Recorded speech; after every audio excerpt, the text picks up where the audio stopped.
The results are in, and the U.S. Intelligence Committee, the Mueller report, and the Senate Intelligence Committee all agree. Russia interfered with the 2016 U.S. presidential election. And there's good evidence that Russian President Vladimir Putin personally ordered these attacks. The goal was to weaken Hillary Clinton's campaign and undermine the U.S. electoral process. According to the Mueller report, the government of Russia perceived it would benefit from a Donald Trump presidency and worked to secure that outcome.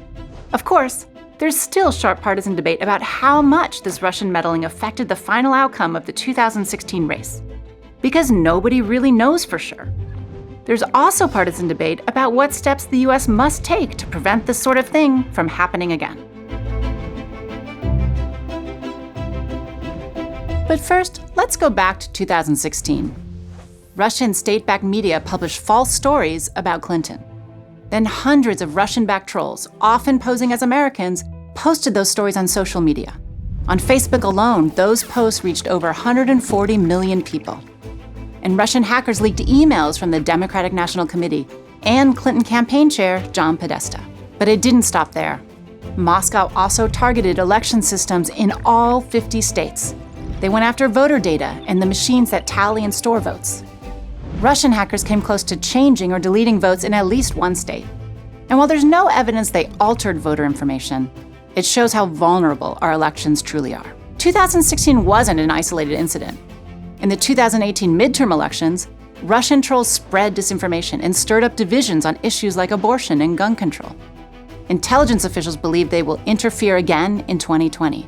In fact, it's probably already underway. And it's not just happening in the United States. There's strong evidence that Russia has tried to meddle in the affairs of at least 27 other countries since 2004. Canada, the United Kingdom, Ukraine, and Germany have all been targeted.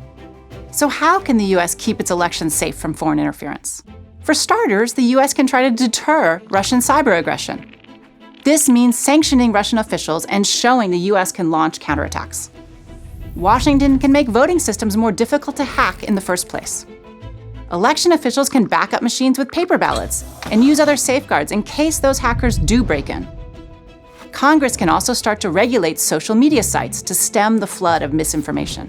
Social media companies have made some moves on their own, like hiring fact-checkers to review posts.